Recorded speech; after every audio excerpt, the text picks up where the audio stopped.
Bueno, en primer lugar, quiero agradecer la invitación de compartir estos momentos con ustedes y agradecer en particular al profesor Prof, que creo que fue el que se sintió motivado para invitarme.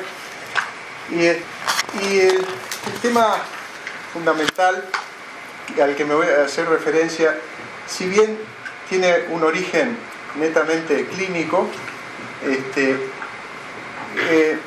va a irse orientando a lo que creo que es un problema generalizado en la práctica médica de hoy, que es la fragmentación del conocimiento médico, lo cual está teniendo consecuencias en algunos casos deleterios, como es este, y en otros casos pasa más desapercibido. Dado que estoy involucrado por la parte oftalmológica, es obvio que arranco con un tema que, como ustedes saben, es una patología de enorme frecuencia. Tiene aspectos relevantes que quiero destacar en ambas patologías. La incidencia es del 2 al 3% de la población portadora de glaucoma, lo sepa o no lo sepa. La hipertensión arterial, y agradezco al profesor Romero me corrija, pero en términos generales se maneja un 30% de la población, con una incidencia de ambas patologías aumentando con la edad. En el caso del glaucoma es una causa importante de discapacidad visual, es la segunda causa de ceguera en el mundo. La hipertensión arterial es una causa importante de patologías vasculares, y ambas son patologías que conducen a deterioro de la calidad de vida y, en el caso de la hipertensión, a riesgo vital.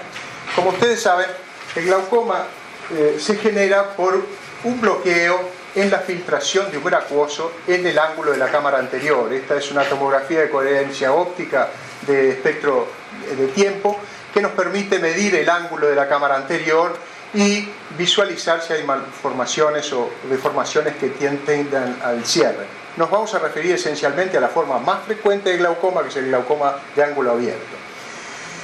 Esa hipertensión ocular que se genera dentro del ojo va a repercutir sobre el único orificio que tiene el ojo, que es la entrada del nervio óptico. Y ahí se va a encontrar con dos elementos nobles. Por un lado, las fibras nerviosas que emergen del ojo, y por el otro lado, el árbol vascular que ingresa al ojo con un flujo y una cabeza de presión determinada. Cuando se produce un glaucoma, tenemos una serie de imágenes progresivas. Esta es una papila normal, este es un glaucoma en curso, esta es la papila de un glaucoma evolucionado final, esta es una papila totalmente excavada. Como ven acá, esta es una tomografía de coherencia óptica que nos muestra cómo se profundiza, cómo arrastra los pedículos vasculares, la presión intraocular sobre la lámina cribosa. Y eso que va llevando a un deterioro progresivo del campo visual, llegando en la etapa final a el campo tubular. El campo tubular, que tiene las características que en la etapa final de un glaucoma entra caminando como un ciego, y si ustedes le toman la visión, ese paciente les va a contestar 10 décimas en cada ojo. Porque lo último que se pierde en el agravio a las fibras del nervio óptico son las fibras maculares, las fibras foveales. Esas son las últimas fibras que son agraviadas por la hipertensión ocular, y por ende el individuo, objetivamente yo le tomo la visión, tiene 10 décimas, pero se comporta como un ciego porque no tiene campo de referencia. Ese deterioro del campo visual pasa por distintas etapas. Primero aparece lo que se llama en oftalmología el escalón nasal, luego instala los escotomas arciformes de Bjerrum, que es la forma más característica, para luego instalar el campo tubular. Simultáneamente con eso se va produciendo la profundización de la excavación fisiológica normal, y se va distorsionando no solo las fibras, sino los pedículos vasculares. Una mención especial que viene al caso traer es esta imagen que corresponde a una forma especial del glaucoma del ángulo abierto, en el cual no hay hipertensión ocular, la presión del ojo es baja, y el paciente asocia ser predominantemente de sexo femenino, ser hipotenso arterial e instalar un defecto de tipo altitudinal, como vemos en las neuropatías ópticas isquémicas en agudo. es decir, una neuropatía óptica isquémica en agudo, un campo visual característico es el escotoma altitudinal.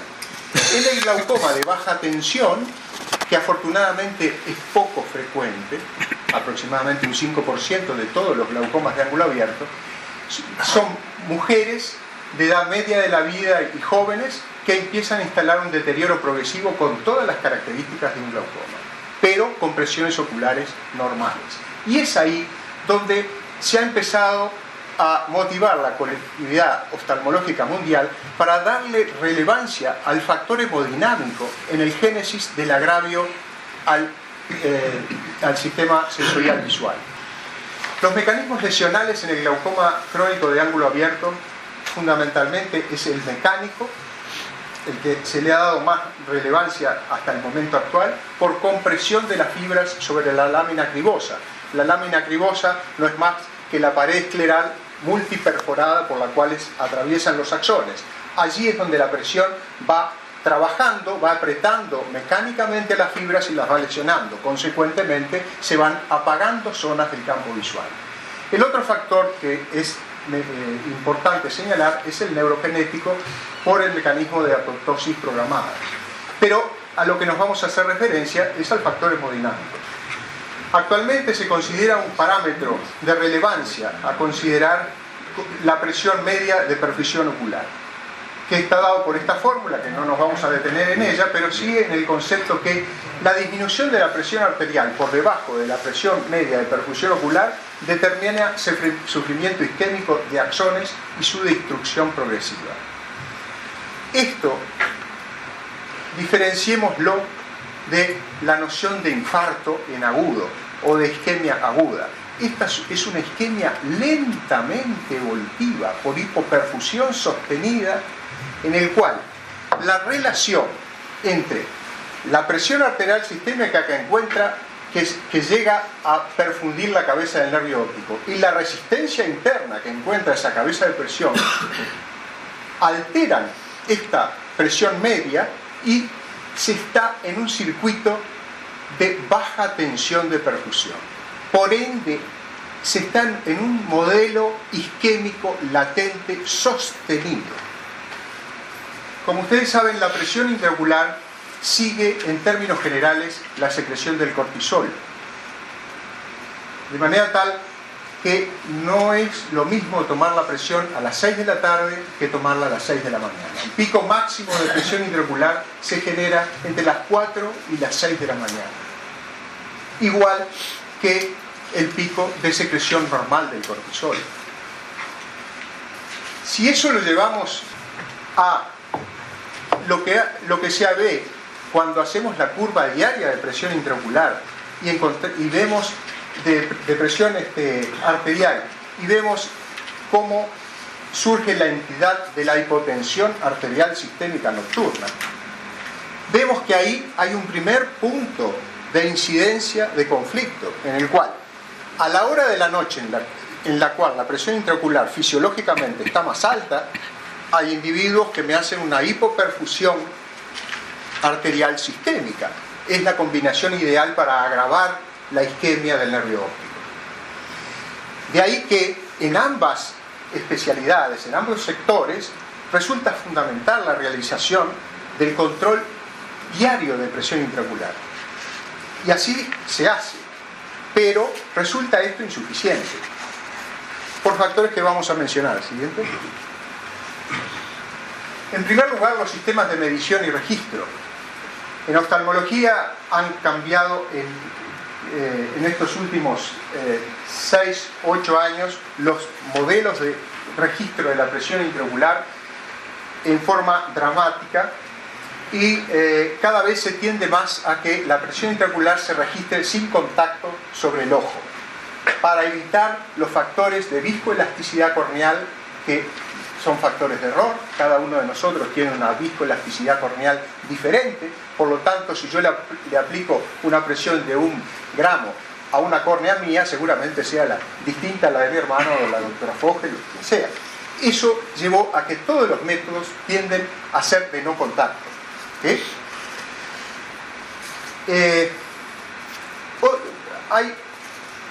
conductas de la actividad médica oftalmológica y considero medicina interna y cardiología que muchas veces no toman en consideración aspectos relevantes. En primer lugar, en oftalmología, le diría que en los últimos 8 años, 10 años, se ha puesto más en serio la comunidad oftalmológica a tomar la presión ocular en forma sistemática.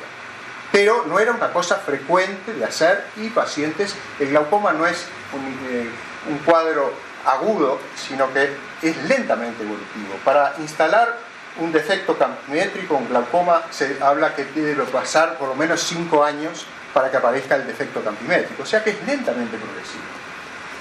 Eso por el lado de la oftalmología. Por el lado de la cardiología y de la medicina interna, yo me ha tocado vivirlo en carne propia. Muchas veces se me ha tomado la presión arterial sin preguntarme si había subido la escalera, sin darme los 20 minutos que se dice que debe tener el paciente, sin saber que si me había agarrado una bronca o si el paciente se agarró una bronca con quien le dispensaba los números o factores que repercuten en la presión arterial. Y eso, tomado puntualmente, lleva, considero, a un sobrediagnóstico de patología hipertensiva que a la postre determina, como ustedes saben que se hace la medicina no en los lugares de referencia, sino en la forma de medicina masiva, mutual, lleva a una medicación inmediata que después lo ve, contrólese dentro de 3 meses, contrólese y el enfermo pasa a ser medicado por secula seculorum, muchas veces sin responder realmente a una patología sostenida. En el caso de que ese paciente sea un glaucomatoso, pasa a tener un sistema hemodinámico con una hipoperfusión sostenida que en un circuito alterado, como es el circuito oftálmico, me determina un agravio mayor a la lesión que está produciendo esa enfermedad glaucomatosa. De manera tal que los sistemas de medición y registro son un tema medular de la asociación del glaucoma y hipertensión arterial. Eso ha llevado a la sofisticación de sistemas de registro y pongo estas 2 imágenes porque son un poco testimoniales de en lo que se está. A nivel oftalmológico, los registros de presión intraocular se están haciendo cada vez más con modelos que utilizan lentes de contacto con un chip de registro de presión intraocular y una unidad satélite que lo registra en forma continua. En los últimos meses, la firma Apple desarrolló una forma de brazalete de uso continuo en el cual, con la idea de tomar y utilizar todas las señales que el organismo envía y no son detectadas, aprovecharlas para tenerlas en uso continuo. Lo cual les diría que en el caso del glaucoma no es impensable que en poco tiempo la unidad satélite esté implantada dentro de un brazalete y el individuo esté, como muestra ahí, la presión, la frecuencia cardíaca y la presión intraocular, las calorías que se consumen y un montón de factores más. De manera tal que la tecnología es algo que nos está atropellando muchas veces y que inevitablemente la tenemos que incorporar. Esta es una imagen que asocia tomografía de coherencia óptica con angiografía por sustracción, en el cual ustedes pueden ver cómo un paciente con glaucoma tiene una lámina acribiforme y una copa con una rica vascularización. Y acá tienen una excavación y la ausencia de vasos a medida que el glaucoma se va agraviando. Esta es otra técnica que es la microscopía in vivo confocal, que permite evaluar in vivo los filetes nerviosos del plexo nervioso superficial y profundo. En estas imágenes lo que puse fueron la despoblación de filetes nerviosos en el plexo nervioso superficial secundario al sufrimiento crónico. Todo esto repercute en esta encrucijada que es la lámina acribosa, en la cual sufren las fibras, sufre el pedículo vascular y además entra en juego otro elemento fundamental que es la perfusión coroidea. El circuito coroideo es el que nutre la retina ¿sí? La retina no tiene vasos per se, sino que se nutre por imbibición por debajo. Y este circuito es un circuito de bajas tensiones, que está muy influenciado por el sistema neurovegetativo, que, por ejemplo, les menciono, sufre terriblemente en la diabetes con microvasculopatía, y que cuando a eso le agregamos una hipoperfusión arterial sistémica sostenida, el agravio es mayor. Y ahora entramos un poco en la otra faceta de la presentación, que tiene que ver con las características de la medicina actual. En primer lugar, la explosión de información ha hecho que el médico y todo el personal de salud se vea expuesto a un volumen de información que muchas veces no le da el tiempo ni la capacidad para incorporarla. La informatización ha solucionado bastante eso, pero es inevitable el caer en una forma de fragmentación del conocimiento humano, del conocimiento médico. En la era de hiperconsumo en la cual estamos inmersos, también se hiperconsume la salud y hay un exceso de interconsultas, de consultas y de consumo de procedimientos terapéuticos de los cuales la oftalmología no escapa. La fragmentación del conocimiento médico lleva a la ultraespecialización, que en muchos casos la podemos representar con el campo tubular. Es decir, muchas veces la ultraespecialización nos lleva a tener 10 décimas de conceptos en un área puntiforme sin tener noción del resto. Y perdemos esa visión. Otro elemento es lo que le llamo la ilustración ignorante, que por parte del actor de la salud es lo que acabo de mencionar, por parte del consumidor es el paciente que cliquea Google, aprieta su patología y en cuestión de 20 minutos considera que sabe de lo que está padeciendo y contrapone conceptos, discute y toda la familia entra a participar de una erudición que viene de 20 minutos de lectura de Google. El otro aspecto es la multisobremedicación, cosa que todos conocemos. La industrialización de la tecnología médica, la presencia de la industria en la tecnología médica, yo lo comentaba recién, está llevando a un encarecimiento brutal, a una obsolescencia de equipos en forma programada y muchas veces no obedece a razones científicas de validez consolidada. Y tiene mucho que ver eso con la economía del accionar médico. Es decir, lo que quiero resaltar es que se llega a una pérdida de la interpretación holística del accionar médico. Si se pierde el concepto del todo por visiones fragmentarias. Las preguntas que a mí me han surgido es si este es un tema exclusivo de oftalmología.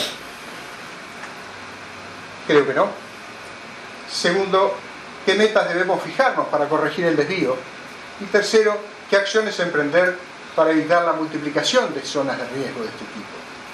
Con respecto a la primera, como dije, considero que esto trasciende la oftalmología, es decir, que todas las ramas vinculadas a la medicina tienen interacción y hay que ver al paciente como un todo, y eso es una visión que se ha perdido bastante y que tiene consecuencias como lo que acabamos de mostrar a nivel de glaucoma muy relevantes.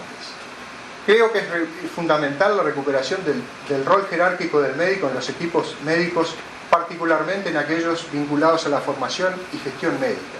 Si hay una cosa que hoy se ha dado y vivimos, es una pérdida de respeto y de jerarquización a figuras relevantes y a establecer protocolos y reconocer protocolos de valor, y hay una pérdida de continente, cosa que al médico o al joven estudiante que está en formación le es muy relevante tener continente y contenido, ¿sí?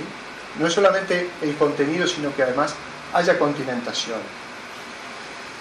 Y por último, creo que es inevitable y fundamental la incorporación masiva de la informática a la obtención del procesamiento y comunicación de las señales de voz. En síntesis, es el tema que quería compartir con ustedes. Agradezco la invitación que se me cursó y bueno, estoy abierto a las preguntas o consideraciones que estimen pertinentes.